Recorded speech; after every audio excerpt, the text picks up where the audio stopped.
Hola, soy Rebeca Garza. Hoy vamos a continuar con el capítulo número 1 del libro Trans, una guía rápida y peculiar sobre la variabilidad de género de Jack Halberstam. Ayer vimos el prólogo, el prefacio y el resumen de cada uno de los capítulos, que son 6 que componen este libro. Y hoy vamos a repasar el capítulo 1, es aproximadamente un diálogo de 30 minutos. Y el capítulo se llama Trans, asterisco. Cada vez que diga trans, el autor le pone un asterisco que hace referencia pues a toda al paraguas del concepto trans, ¿no? Transgénero, transexual, travesti y otras identidades emergentes, identidades cruzadas con orígenes étnicos, es decir, es un abanico. Entonces, trans, asterisco, que hay en un nombre. Y empieza con una cita. Todo lo normativo es muchas personas. Es una cita de Eileen Miles, citada del artículo de Ariel Levy, Dolls and Feelings, del año 2015. Y empieza Jack Halberstam diciendo lo siguiente. En el transcurso de mi vida me he llamado a mí mismo o me han llamado con diversos nombres. Queer, lesbiana, boyera, butch, transgénero, stunt butch, butch transgénero, solo para empezar. Incluso un día cuando estaba caminando por la calle con una amiga butch, nos llamaron maricas. Si hubiera conocido el término transgénero cuando era un adolescente en la década de 1970, estoy seguro que me hubiera agarrado a él como un chaleco salvavidas en un mar agitado, pero no había palabras así en mi mundo. Cambiar de sexo para mí y para muchas personas de mi edad era una fantasía, un sueño, y como no tenía nada que ver con nuestras realidades, tuvimos que evitar esta imposibilidad y crear un hogar para nosotros, en cuerpos que no eran cómodos o adecuados para lo que sentíamos que éramos. El término cuerpo equivocado se usaba a menudo en la década de 1980. Incluso se convirtió en el nombre de un programa de la BBC sobre la transexualidad, y aunque el término ahora puede sonar ofensivo, al menos contenía una explicación de cómo podían experimentar la corporalidad las personas transgénero. Yo al menos me sentía como si estuviera en el cuerpo equivocado y parecía que no había escapatoria. Hoy en día las personas jóvenes que se identifican con otros géneros sí pueden imaginarse a sí mismas en otros cuerpos, cuerpos que sienten que se corresponden con quienes son, y a medida que los tiempos cambian, a medida que las tecnologías médicas cambian y se desarrollan, también luchamos por nombrar los cuerpos, los nuevos cuerpos correctos que surgen mientras continuamos evitando los cuerpos equivocados que permanecen. En este capítulo se revisan los cambiantes protocolos y denominaciones de la identificación corporal durante los últimos 100 años y pregunta simplemente, ¿qué hay en un nombre? Muchas grandes novelas comienzan con un nombre o identificación de algún tipo. Llamadme Ismael, o con mi apellido Spirit y mi nombre de pila. Llamadme Ismael, que es de la obra, así empieza Moby Dick.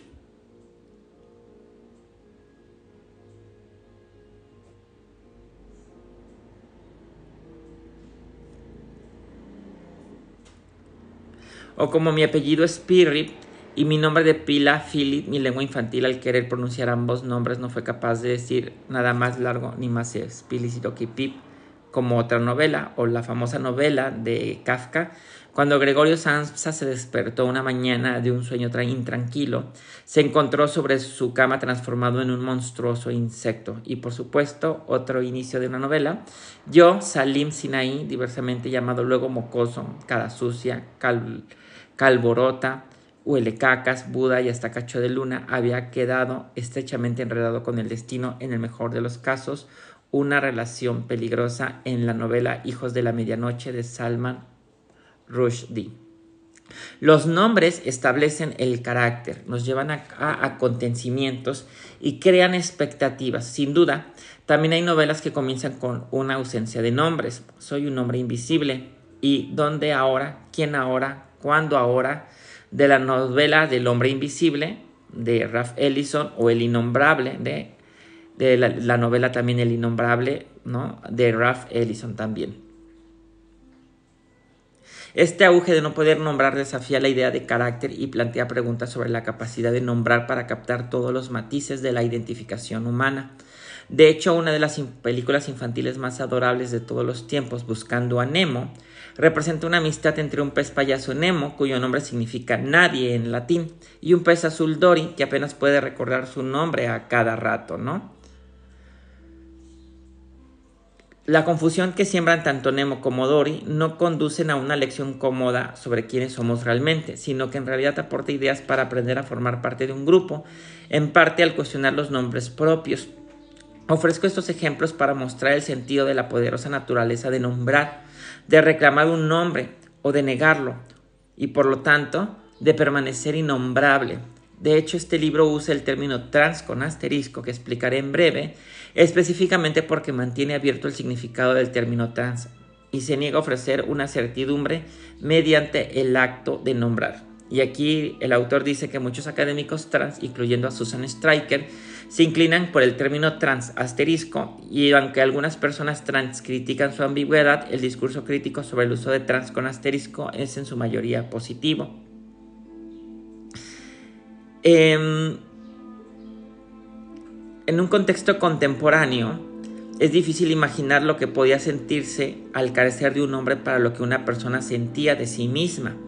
Pero solo hace algunas décadas las personas transexuales en Europa y los Estados Unidos no sentían que hubiera un lenguaje para describir quiénes eran o qué necesitaban. Christine Jorgensen, anunciada por la historiadora Joan Meyerowitz y otros como la primera celebridad transgénero de Estados Unidos, escribió una carta a sus padres en la década de 1950 diciéndoles que en ella la naturaleza cometió un error. Y en la escandalosa novela de Radcliffe Hall sobre la inversión El Pozo de la Soledad, la protagonista, nacida como mujer y que se hace llamar a sí misma Stephen, siente angustia por su identidad. Su institutriz, también una invertida, le dice en un discurso magnífico, y el discurso dice lo siguiente: usted no es ni antinatural, ni abominable, ni un loco, forma parte de eso que la gente llama naturaleza, tanto como cualquier otra persona, solo que todavía no hay una explicación sobre usted. No tiene su lugar en la creación, pero algún día eso llegará, y mientras tanto no se avergüence de sí mismo, enfréntese a sí mismo con tranquilidad y valor, sea valiente, sobrelleve su carga lo mejor que pueda, pero sobre todo sea honorable, aférrese a su honor por el bien de aquellas personas que comparten la misma carga. Por ellas demuestre al mundo que las personas como usted y como ellas pueden ser tan desinteresadas y tan buenas como el resto de la humanidad. Haga que su vida lo demuestre. Eso sería una gran obra vital, Stephen. Hall utiliza el término inadaptado para sí misma y llama a su héroe Stephen proscrito, así como marginado e invertido, la palabra usada a comienzos de siglo en Europa y en Estados Unidos para describir a las personas cuya identidad de género e instinto sexual habían cambiado. De modo que una persona con cuerpo femenino que deseaba otra mujer era considerada un alma masculina atrapada en un cuerpo femenino, y una persona con cuerpo de hombre que albergaba deseos hacia alguien del mismo sexo se consideraba como un alma femenina atrapada en un cuerpo masculino. El término inversión tiene un poder explicativo en El Pozo de la Soledad, pero solo en el sentido de que nombra una funesta traición a una supuesta feminidad natural. Hasta mediados del siglo pasado, innumerables hombres y mujeres transgénero cayeron en las grietas de los sistemas de clasificación diseñados para explicar su difícil situación y se encontraron atrapados en innombrables ámbitos de corporalidad.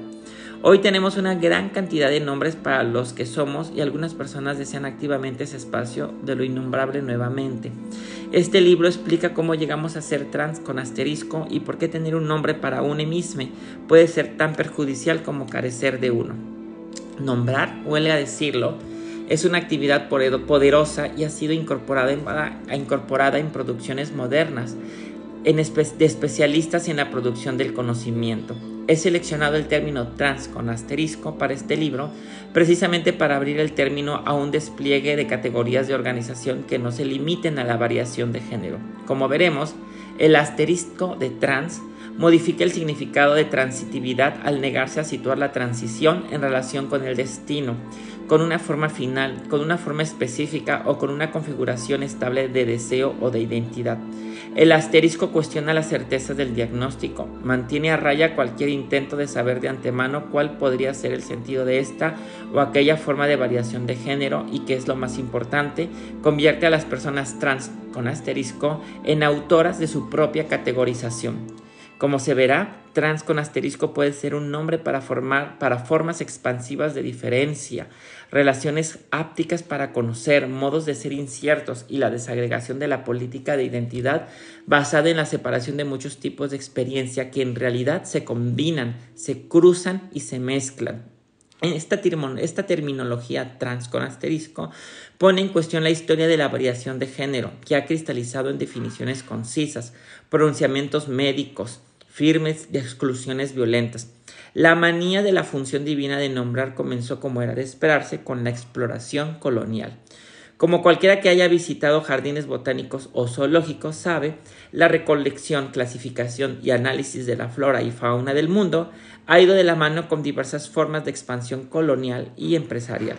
El proyecto aparentemente racional y científico de recolectar especímenes de plantas de todo el mundo y replantearlos en casa confunde la conquista con la taxonomía, la invasión con el progreso y el trabajo con el cultivo. Pero el acto de nombrar derivó rápidamente en el siglo XIX de la vida vegetal a la vida humana. Como muchos historiadores de la sexualidad han detallado, los términos que usamos hoy para describir y explicar el género y la variación sexual se introdujeron en el lenguaje entre 1869 y la primera década del siglo XX. Muchos teóricos e historiadores han señalado cómo la especialización se convirtió en un componente principal de las principales sociedades preindustrializadas e industrializadas.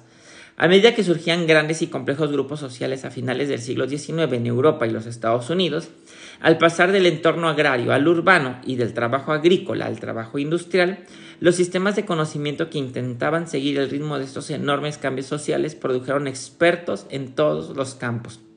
Había expertos en gestión del tiempo que estudiaban cómo extraer trabajo de los cuerpos y de las máquinas de la manera más eficiente posible. Los antropólogos criminalistas como Cesare Lombroso midieron cabezas y manos para argumentar que había tipos de cuerpos proclives al crimen y la violencia. Las diferencias entre hombres y mujeres se codificaron y formalizaron con relación a ciertos tipos de trabajo para las mujeres de la clase trabajadora, y con la división del hogar en estas esferas separadas para las mujeres burguesas. Las ideas de identidad racial que durante mucho tiempo se habían desplegado dentro del colonialismo para justificar formas brutales de gobierno se convirtieron ahora en parte de la lógica de la política. Y la diferencia racial y las categorías raciales, a su vez, alimentaron las nuevas concepciones del género y de la sexualidad que ya circulaban gracias a los médicos, investigadores médicos y a la nueva disciplina del psicoanálisis. Tener un lenguaje para ciertos modos de deseo tuvo un impacto enorme en la forma en que la gente vivía, amaba y se escondía o se mostraba a sí misma. Todos estos esfuerzos para clasificar el comportamiento humano surgieron y contribuyeron a los proyectos raciales en curso que mantenían separadas a las poblaciones blancas de las poblaciones de color. Estas distinciones científicas entre los términos que usamos hoy para describir y explicar el género y la variación sexual se introdujeron en el lenguaje entre 1869 y la primera década del siglo XX. Muchos teóricos e investigadores han señalado cómo la especialización se convirtió en un componente principal de las primeras sociedades industrializadas, a medida que surgían grandes y complejos grupos sociales a finales del siglo XIX en Europa y Estados Unidos, al pasar del entorno agrario al urbano y del trabajo agrícola al industrial. Los sistemas de conocimiento que intentaban seguir el ritmo de estos enormes cambios sociales produjeron expertos en todos los campos. Había expertos en gestión del tiempo que estudiaban cómo extraer trabajo de los cuerpos y de las máquinas de la manera más eficiente. Las diferencias entre hombres y mujeres se codificaron y formalizaron en relación a ciertos tipos de trabajo para la clase trabajadora. Tener un lenguaje para ciertos modos de deseo tuvo un impacto enorme en la forma en que la gente vivía, amaba y escondía o se mostraba a sí misma. Todos estos esfuerzos para clasificar el comportamiento humano surgieron y contribuyeron a los proyectos raciales en curso, que mantenían separadas a las poblaciones blancas de las poblaciones de color. Estas distinciones científicas entre cuerpos normales y anormales prestaron apoyo a los proyectos de supremacía blanca que intentaban vincular la otredad racial a la variación de género y a la perversión sexual. En lo que respecta al género y la sexualidad, pocas épocas han sido tan turbulentas como la década de 1890 y las primeras décadas del siglo XX. Y si bien hoy en día es harto sabido que Facebook te ofrece en su web 51 maneras de identificarte, hace 100 años esas categorías se construyeron rápidamente utilizando las materias primas de la urbanización acelerada, de las poblaciones diversas en áreas pequeñas y densas, y de la intensificación del deseo de clasificar, saber y definir. Así que, en lugar de hacer un gran salto hacia adelante, nuestra actual profusión de opciones clasificaciones en realidad nos retrotrae a los primeros días de la sexología, cuando médicos como Richard von Krafft-Ebing produjeron nuevos conocimientos expertos sobre la sexualidad humana y sobre la conducta marcada por el género. En 1886, Krafft-Ebing publicó un gran compendio de lo que él llamaba el instinto sexual contrario, y en la tabla de contenidos los lectores podrían encontrar descripciones desde una gran variedad de prácticas eróticas, desde antropofagia a azotaína de niños, desde necrofilia a masoquismo larvado. Para Krafft-Ebing, quien describió antes de que Freud codificara los instintos sexuales en relación con connotaciones fijas, la tarea era documentar exhaustivamente la variedad de formas en las que podría expresarse el instinto sexual. La articulación de un sistema simplificado que opusiera el hombre a la mujer y la homosexualidad a la heterosexualidad tenía menos interés para Krafft-Ebing. El trabajo de Krafft-Ebing sobre el género y la sexualidad surgió en un momento en el que Europa tomaba una orientación imperial a gran escala hacia la clasificación, la recolección y el saber experto. Nuestro interés actual en la denominación de todas las especificidades de la forma corporal, las permutaciones de género y el deseo emergen de este periodo.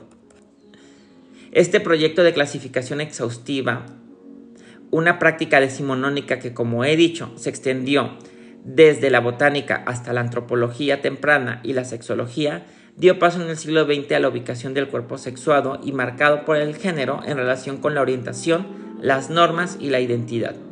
Freud rechazó las nociones del siglo XIX de un marco externo que hacía explícitos los secretos internos del cuerpo.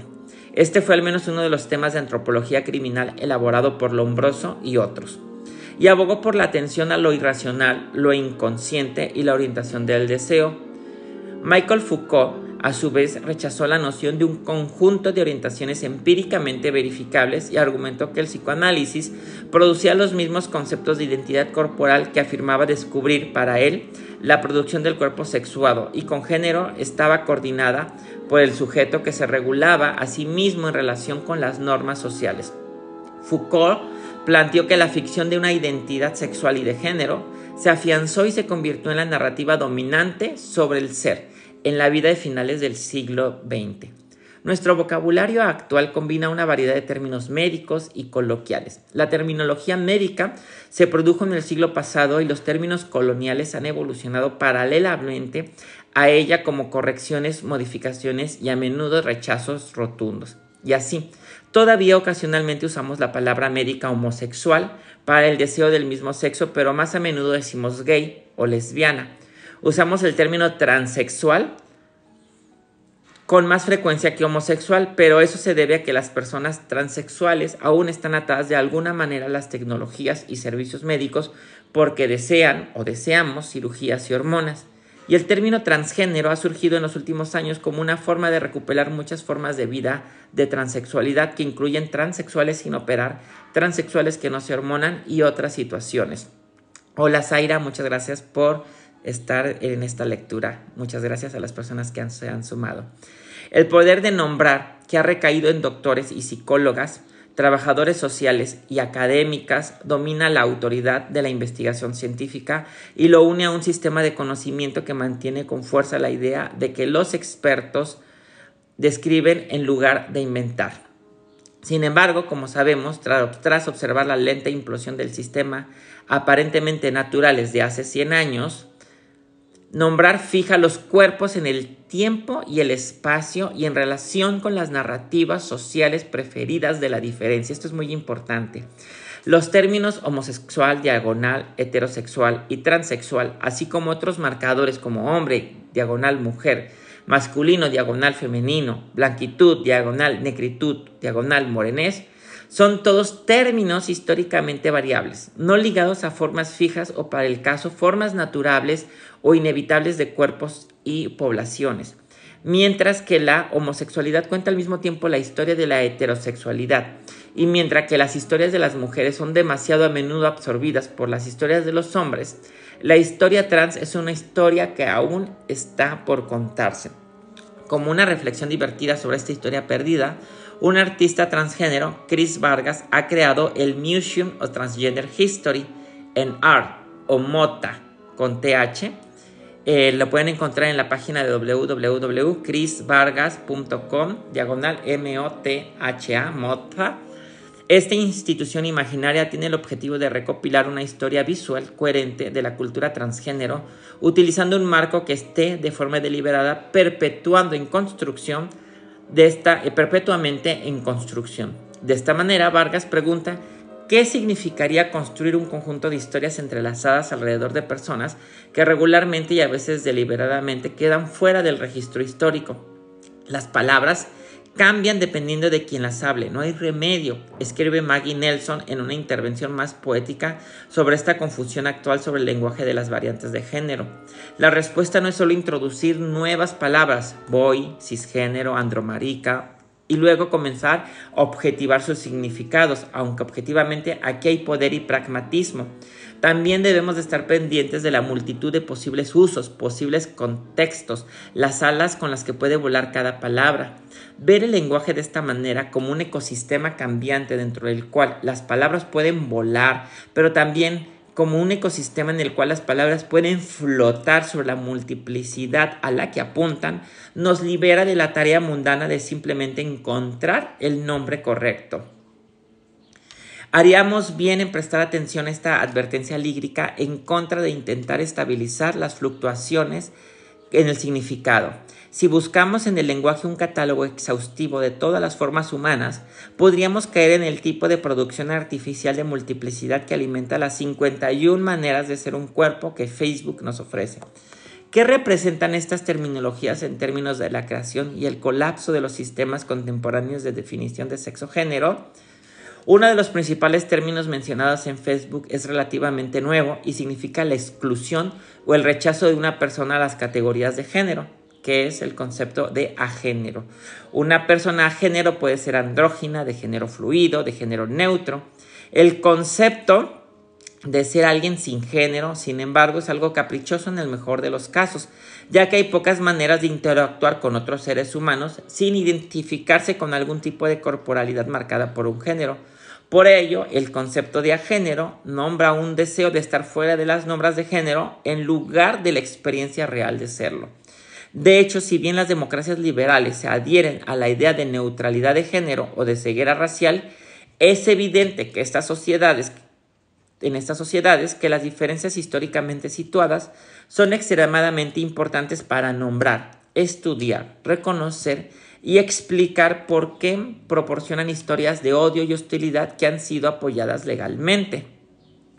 De hecho, una persona me comenta aquí, tú defecas, con nombre de Michael Jackson, y justamente tiene que ver con estos procesos de deshumanización que da nombrar y no nombrar. Otros términos nuevos incluidos en el generoso, entre comillas, abanico de Facebook son cisgénero, un término relativamente reciente cuyo uso ahora se ha extendido para asignar a las personas que tienen géneros compatibles con sus formas genitales.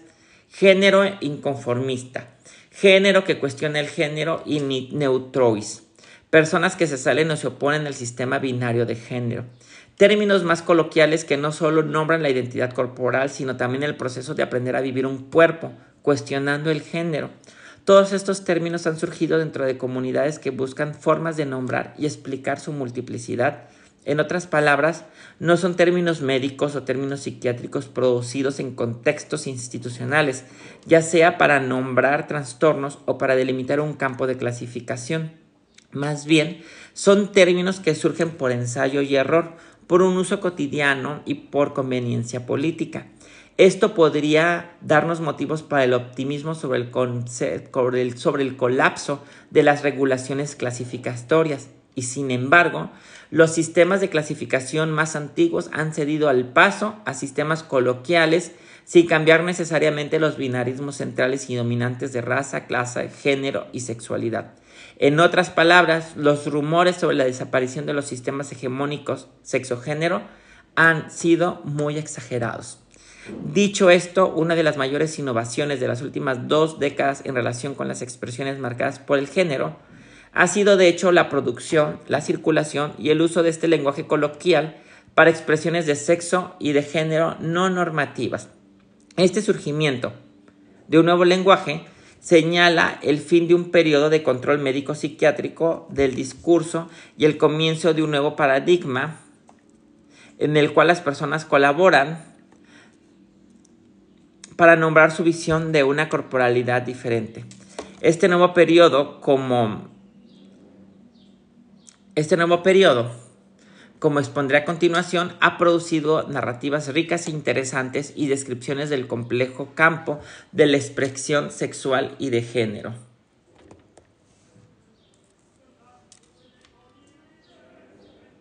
Quizá nada resuma mejor estos cambios que el aumento generalizado del uso del término ellas o they en inglés para una persona que rechaza ubicarse a sí misma dentro de un binarismo de género. Algunas personas consideran que este término se ha usado forzando la gramática, porque aplica un pronombre plural a un cuerpo individual.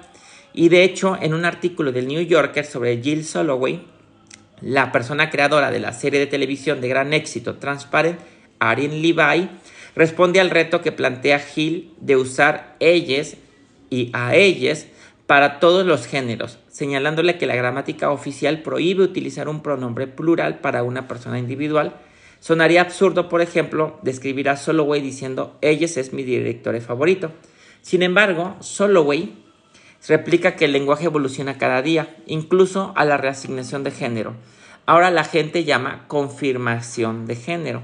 El escepticismo de Levy se reduce al final del artículo cuando le pregunta a la musa de Soloway, la poetisa queer Eileen Myles, si como poeta ella intentó referirse a una persona individual como ellas. Ella le dijo, esto no es nada intuitivo, pero estoy obsesionada con ese pasaje de la Biblia en el que se le pide a Jesús que cure a una persona poseída por demonios.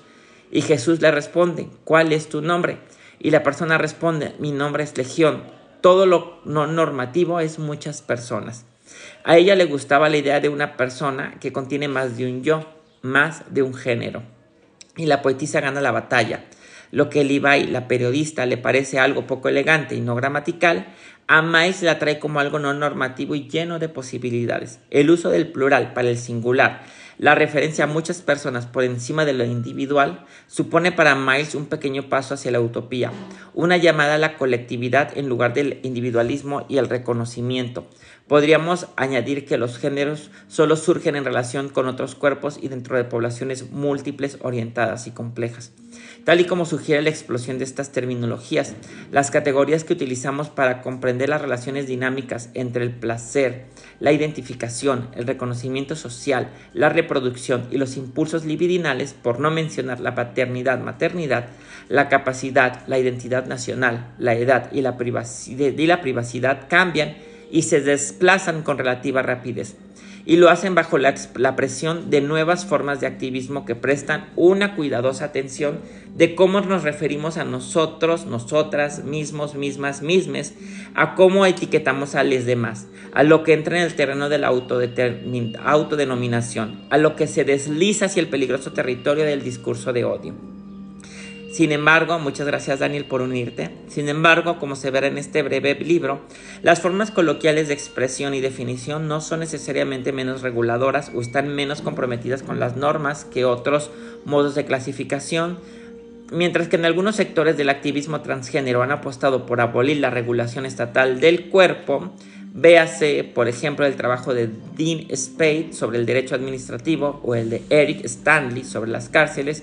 Otros abonan por una política de reconocimiento y participan en disputas locales y a menudo inútiles y contraproducentes sobre los nombres, el lenguaje y las normas del habla. Gracias, Jime, por sumarte y por tus likes. Gracias, Cheimo Jung. Gracias, Paus Tiago, por sumarse. Podemos encontrar un ejemplo de este último conjunto de tensiones entre nombrar y ser nombrado en una movida que pasó en San Francisco en el verano de 2014, cuando les activistas trans le pidieron a la dueña de un bar queer llamado Tranny Shack que cambiara su nombre. El término travesti o tranny, como la dueña de Tranny Shack, la drag queen Jacqueline de San Francisco, alias Stefan Grigelko, trató de explicar en publicaciones en Facebook y en otros lugares, no siempre ha sido entendida como un insulto de odio. Se refiere a la palabra Tranny Shack, que es el nombre de la cafetería. El club comenzó en 1996 y en ese momento tranny o travesti tenía una aura cariñosa, era un diminutivo como gatito, no era uno de esos términos degradantes del porno como she-male o chica tío. Tranny Shack también era un espacio compartido a menudo por hombres gays y mujeres trans y fue un lugar de reunión para hombres gays que en algún momento de sus vidas habían sido marcados por el término maricón y para mujeres trans para quienes los espacios de los bares gays eran experimentales y flexibles. En 2014, 2 décadas más tarde, el término daba el cante y sonaba a activistas trans de la ciudad como un insulto. Después de acalorados debates en Facebook y en otros lugares que involucraron a artistas públicos trans como Vivian Bond y RuPaul, que defendieron el uso del término travesti tranny, Jacqueline terminó temiendo que pudiera estar en el lado equivocado de la historia, cambió el nombre del club a T-Shack. O sea, cambió tranny por T. En una declaración, Jacqueline escribió, cito, estoy en el negocio de, con suerte, entretener a la gente. Además, en un nivel puramente comercial, no quiero que me vean como anticuada, como desconectada de la actualidad, como una avestruz con mi cabeza metida en la arena. Cierro cita. Jacqueline cita tanto los negocios como el placer en su justificación para el cambio de nombre, pero también reconoce que ciertos modos de denominar a los cuerpos con género en transición podrían ser anticuados cuando entramos en una nueva era de normas de sexo-género. Sin embargo, este tipo de conflictos sobre la denominación y la jerga son enfocados de manera diferente por Lamonda Horton Stalin, una académica de estudios culturales negros que argumenta que podríamos ver un lado diferente de este debate si situamos los usos de travesti, tranny, que hacen las personas transgénero dentro de una historia de negritud y de lenguaje, en vez de una historia de género. En cuanto al uso del término travesti en el programa de televisión RuPaul Drag Race y haciendo referencia a la propia defensa del término que hace RuPaul, Stalin explica que cuando RuPaul defiende el término travesti, lo hace en relación no con las historias transexuales blancas, sino dentro de las historias negras de variación de género que son distintas de las narrativas convencionales del surgimiento de lo transgénero. De hecho, Stalin plantea que el término travesti está específicamente vinculado a una historia y cultura del trabajo sexual que la palabra transgénero borra y que tiene un significado como término monetario para las trabajadoras sexuales que lo utilizan de forma transaccional en el contexto de la venta de un tipo de sexo específico. Stalin demuestra que los discursos mayoritarios sobre lo transgénero en su mayoría presuponen cuerpos blancos e historias blancas de sexo y género. Y propone que prestemos mucha atención al hecho de que el sexo y el género pueden tener una connotación y un significado diferente para las personas trans de color. Gracias, Verónica, por unirte. Como indica esta disputa, la respuesta de la pregunta ¿qué hay en un nombre? La respuesta es todo. Pero cuando discutimos sobre la terminología, ¿estamos ignorando las estructuras? En otras palabras, la disputa sobre los nombres es una distracción respecto a problemas mucho más grandes que no son lingüísticos, sino sistémicos e institucionales. Por otra parte, es realmente el tema lingüístico un síntoma de estos grandes sistemas que nos identifican y nos permiten imaginar que somos libres. Aunque el caso de T-Shack ofrece un ejemplo real de una pelea sobre nombres y lenguaje que revela mucho acerca de las cambiantes normas de género, ahora quiero dar un largo rodeo a través de un ejemplo cómico de cine, de una disputa sobre las palabras que pueden llevarnos a una visión más compleja de los nombres, las reivindicaciones, el discurso, el silencio y la protesta. El divertido archivo de Monty Phaeton nos da mucha munición para analizar lo que está en juego en las nuevas guerras sobre las palabras. Su película La vida de Brian, por ejemplo, cuenta la historia maravillosamente absurda de un Mesías equivocado, el epónimo Brian, que nació al lado de Jesucristo y que se topa con una acción política del Frente Popular de Judea y termina siendo víctima de la ley romana. La película, una sátira, así como una crítica tonta de la religión y las ortodoxias en general, proporciona mucho material para pensar acerca de cómo seguimos buscando una dirección política por medio de la debacle global. También tiene muchos chistes en latín, hombres en falda y mujeres con barba. La película de hecho presenta a su audiencia, cuando salió en 1979 y también ahora, un análisis perfecto de lo que puede salir mal en las luchas políticas.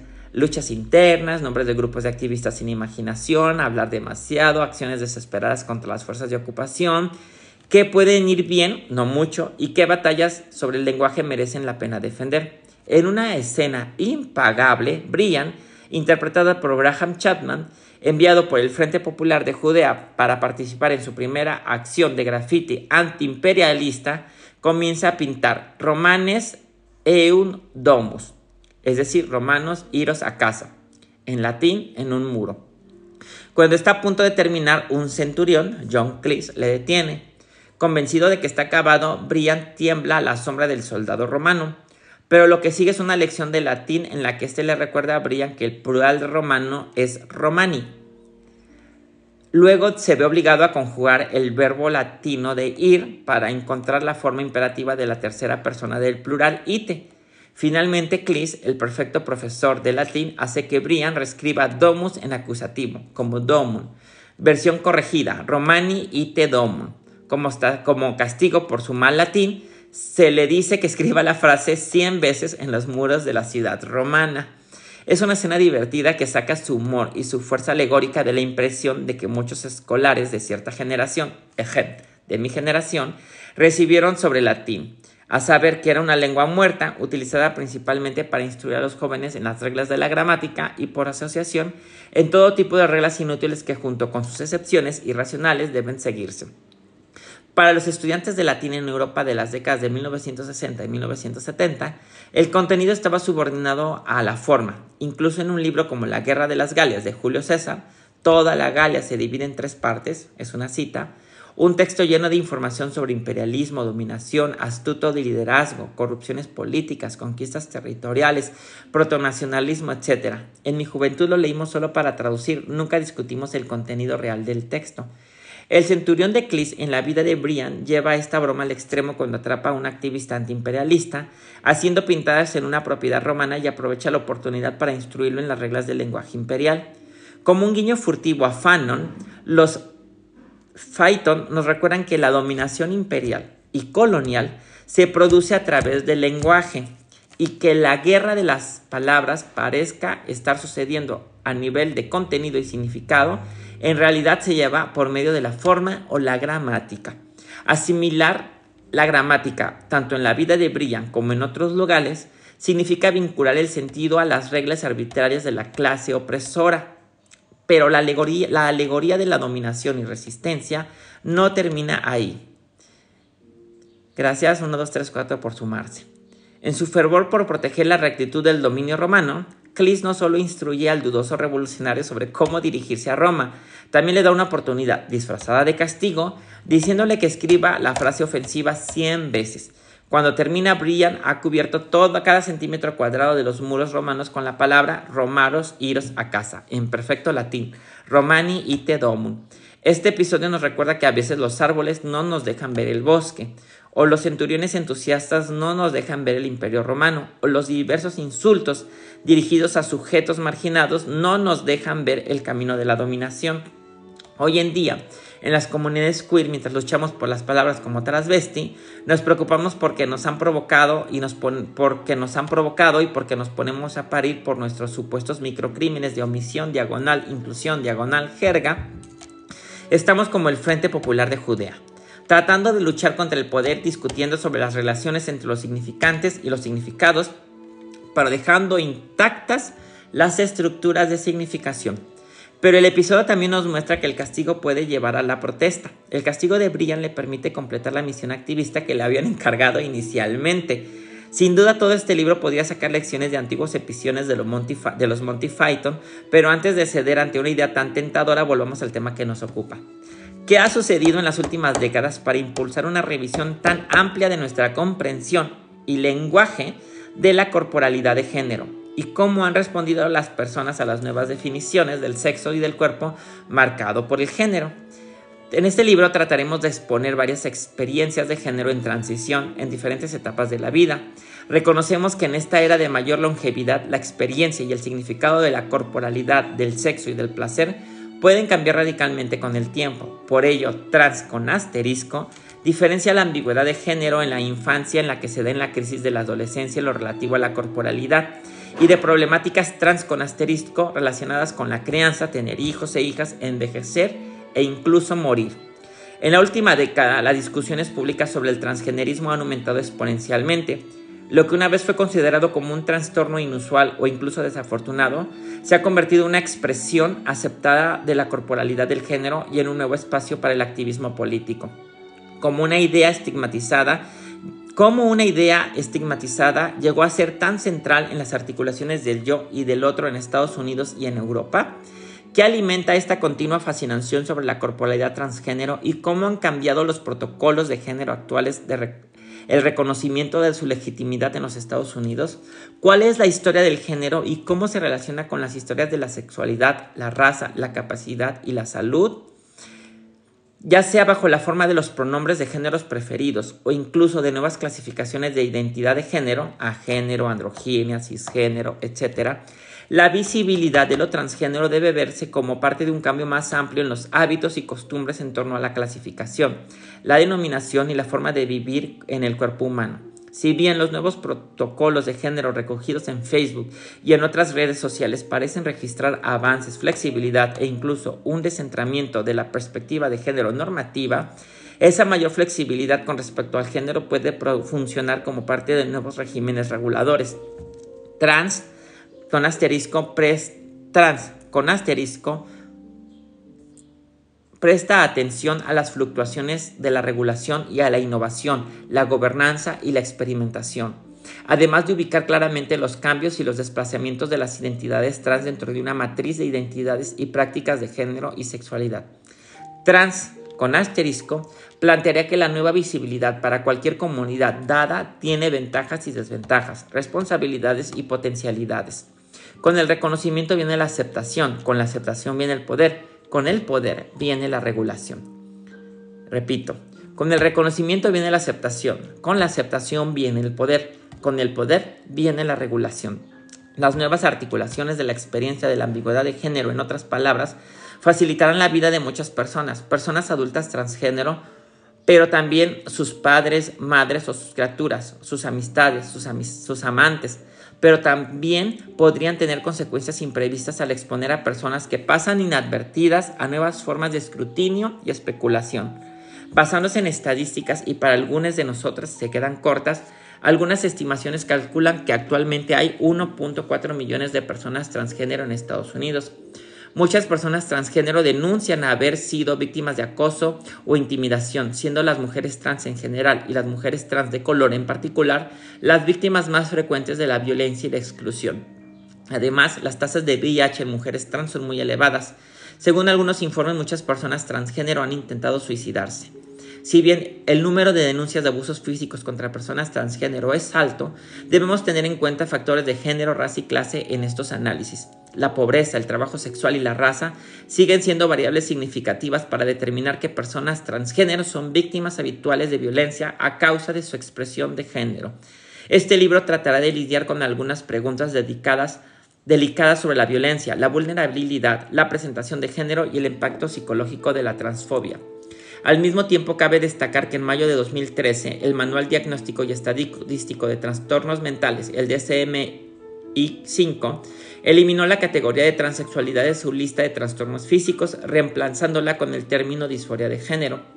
El movimiento de la identificación transgénero, desde la patología a la preferencia de una fijación problemática a una expresión razonable de la persona, sigue el mismo camino de la identidad social que ha descrito la historia de la homosexualidad en el siglo XX. Al igual que con las identidades LGB, las identidades trans ahora se reconocen como nuevos espacios para la expresión de una aceptación liberal y como nuevas plataformas para demandas de reconocimiento. Queda por ver si el género en transición también puede ofrecer una crítica de los modos contemporáneos de poder y empoderamiento. Monty Python ciertamente pensaron que las identidades trans ofrecían una plataforma para formas más claras de crítica. En otro capítulo de La vida de Brian, los combatientes de la liberación que se oponen a los romanos discuten tanto su derecho a organizarse, gracias Jesús Gastelum por unirte, discuten tanto su derecho a organizarse frente a la brutalidad imperialista como la importancia de representar a la población más amplia posible. Rick, quien es Cleese, y Francis, quien es Michael Palin, están defendiendo su derecho como hombres a oponerse a la clase gobernante. O mujeres, interrumpe Stan, Eric Idle. O mujeres, conceden los otros. A medida que comienza otra ronda de declaraciones y opiniones de activistas, Stan continúa añadiendo o mujeres o hermanas, como se mencionan a hombres o hermanos. Finalmente, Rec, irritado por estos molestos complementos de lo que él considera que es la agenda principal, se vuelve hacia Stan y le pregunta por qué están tan obsesionados de repente con los derechos de las mujeres. Stan desempeña el papel pythonesco de que el que interrumpe, donde la interrupción, en lugar de evitar la discusión, lo lleva a otro lugar completamente distinto, y ahora vamos a algo completamente diferente. En este caso, el lugar diferente es el deseo transgénero albergado por una persona de cuerpo masculino, Stan, de convertirse en Loretta, con cuerpo de mujer y de tener criaturas. Loretta afirma que es su derecho como hombre tener bebés y que Rec le está oprimiendo al negarle este derecho. Si bien la respuesta para defender este texto podría ser afirmar que refleja la experiencia de las mujeres transgénero, una lectura trans con asterisco podría abrir esa escena a una nueva interpretación de lo transgénero como un deseo de formas de corporalidad que son a la vez necesariamente imposibles y sin embargo profundamente deseadas. Aunque la reasignación de sexo de Loretta nunca le permitirá tener criaturas, el Frente Popular de Judea afirma su derecho a luchar por el derecho a tener criaturas porque esta exigencia de lo imposible simboliza la lucha antiimperial a la que se le han comprometido. El deseo trans de Loretta, de hecho, representa tanto la imposibilidad como las posibilidades de todas las formas de corporalidad. Volviendo al libro de Lamonda Horton Stallings, Funk, the Erotic, Trans-Aesthetic and Black Sexual Cultures, Stallings usa el término trans como verbo y basándose en la idea de Susan Stryker de transear, afirma, y cito, yo transeo los estudios literarios negros y los estudios de la sexualidad para demostrar cómo el uso que hacen las comunidades negras del funk proporciona un conocimiento alternativo sobre la imaginación y la sexualidad. Cierro cita. El funk, según el sistema de creación de significado, no asuma los binarismos propios del humanismo blanco como lo sagrado y lo profano, lo erótico y lo pornográfico, el trabajo y el placer. En cambio, Stalin expone un mecanismo de sexo diagonal poder diagonal blasfemia al que llama funky erotics con 3X, para rechazar y salir de la moralidad sexual que se da en las distinciones ordenadas, con el fin de buscar una transestética que no esté implicada en una realidad singular. Trans, con asterisco, examinará las representaciones actuales de las personas transgénero junto con las nuevas leyes diseñadas para reconocer lo transgénero como una categoría protegida. Abordará breves historias junto con el análisis sociales y especulará sobre el futuro del transgénero, mientras describe cómo lo transgénero se ha situado durante mucho tiempo como un espacio de futuro y de potencial utópico y distópico. Una popular camiseta del colectivo de artesanas queer Otherwild propone que el futuro es femenino. ¿Lo es? ¿O el futuro es sin género? ¿De género variable? ¿De género opcional? ¿De género pirateado? ¿O de ninguna de esas cosas? Puede que no sepamos cómo será el género o lo transgénero en las próximas décadas, pero sin duda podemos explicar su pasado, su presente y su potencialidad.